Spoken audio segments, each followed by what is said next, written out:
Ladies and gentlemen, a lot of news is happening right now about Stellar Blade being uncensored, apparently. They have brought back the old outfits, I think 2 of them or 3 of them, something like that, and apparently we are touting this as a massive win for gamers. And at the end of the day, it is a win. It is a small win, but it is a win nonetheless. They have openly, essentially admitted that they were wrong by bringing back these outfits, and even if they were going to do it with or without the petition, ultimately, I think that the backlash online and the discussion that's happening online about it has forced their hand to do it.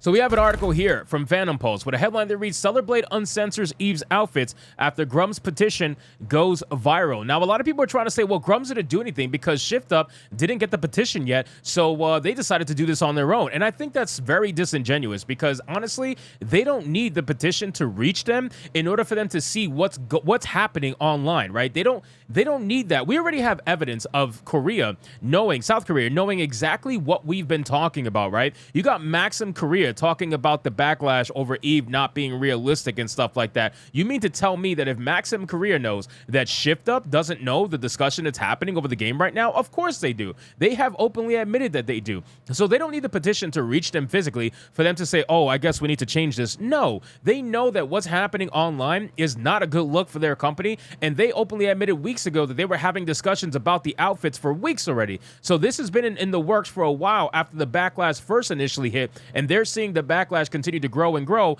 that ultimately they decided to make this decision. So let's get into this article, guys, from Phantom Pulse. But of course, before we do, if you are new here, just consider hitting that subscribe button. I would greatly appreciate it, and like the video to push us out into that YouTube algorithm. It says gamers scored a monumental win last evening as Shift Up announced that they would be uncensoring Stellar Blade and allow the outfits that were originally intended to come with the game to be added back into gameplay. This marks a second historic win from gamers over the video game industry trying to tamper with games and gameplay to promote anti-consumer agendas led by Sony PlayStation. Ladies and gentlemen, I don't know how many W's gamers need to take, and I'm not going to use that as a generic term, right? Because let's be real, there's gamers out there that are absolute cucks. They will take everything and anything a corporation gives them and then whine to someone else that doesn't agree with the anti-consumer practices. They're going to be like, oh, just take it. Just take it. It's because of you guys that we can't get good things. Like, you got people out there acting like that, legitimate grown-ass men acting like that, men who can never fight for what they truly believe in because they're absolute chickens. They are cucks. They are puss. I really don't know what other word to use other than that. It says Stellar Blade is one of the only exclusive PlayStation games that have garnered much interest from gamers. The video game has high action, a sexy female protagonist, and interesting gameplay, and was nearly universally liked. The mainstream media attempted to kill interest in the game by calling it shallow, but didn't stick. The game fell into controversy when a patch was released nearly immediately. The patch censored several of Eve's outfits and removed some writing on the wall that read hard R, which many in the mainstream media deemed as a racist dog whistle. Now, obviously, this was a massive reach. This was the Kotaku urinalist and the mainstream urinalist as a whole. They're out here trying to put any sort of negative press on Stellar Blade because they were trying to kill the sales for the game. That's what they were doing. They knew that they couldn't get a win otherwise, so they decided to try to do this. And Sony had to, unfortunately, listen because they are complete cucks, and they realized that, let's sneak in some of the other censorship we've been wanting to do while we censor this.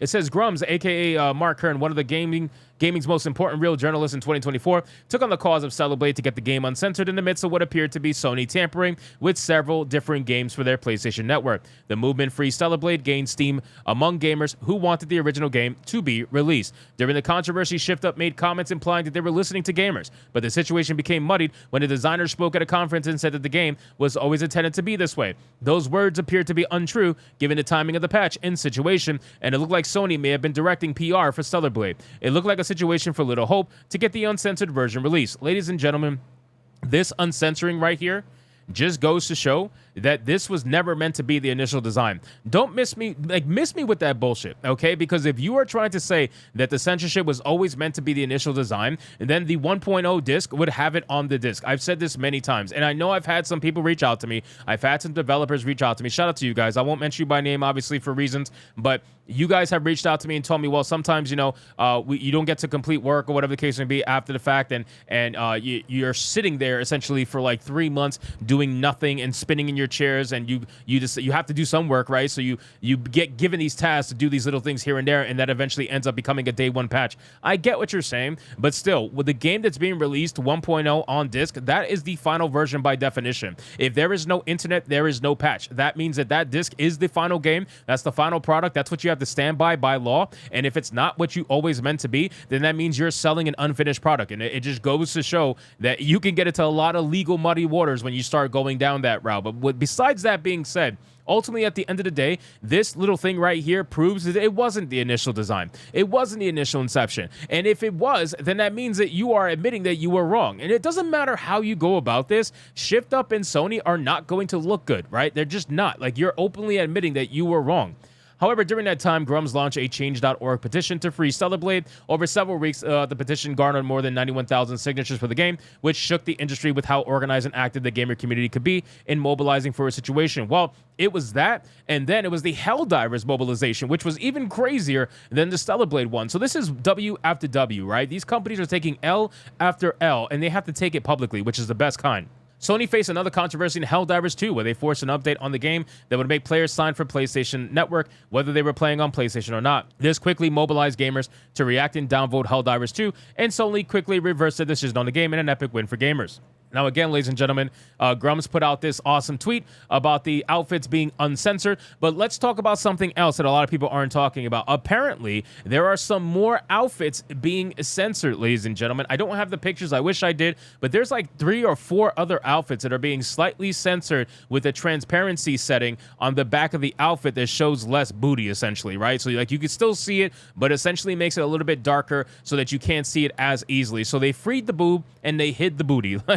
I don't really know what's going on here, but at the end of the day, listen, I'm going to take this as a very, very, very small win. This is a very small win, but at the end of the day, a big corporation decided to bend the knee to gamers as they should, because we are the consumers, we are the customers, and these people need to realize that we have the power. All of these anti-consumer gamers that advocate for this stuff, they're not real gamers. They're what we call mainstream shills. They're out here trying to pretend as if they're gamers, but what they really are trying to do is get some sort of mainstream access, whether that's on their YouTube channel, whether that's on their Twitter, whatever the case may be. They're trying to get mainstream access, so they'll take anything that these big corporations do, no matter how anti-consumer they are. They're the kind of people that'll praise loot boxes. They're the kind of people that be like, oh yeah, it's perfectly fine to have completely ridiculous monetization.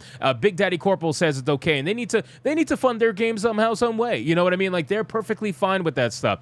I'm not one of those gamers, ladies and gentlemen, and I'm glad that all you guys out here watching this video right now, the majority of you, I know this video will have some downvotes. You know, Kotaku Uranus will downvote it. Mighty Cuck will downvote it. Ant-Man or Act-Man, whatever his name is, will downvote it probably. But at the end of the day, the gamers have won, even if it's a small win. And we've shown twice now that a corporation will bend the knee to the gamer if we are right. So anyway, guys, thank you so much for watching this video. I hope you did enjoy it. If you did, consider leaving me a subscribe. I would greatly appreciate it. Don't forget to like the video, comment, let me know what you thought, and I'll see you guys on the next one. Hypnotic out.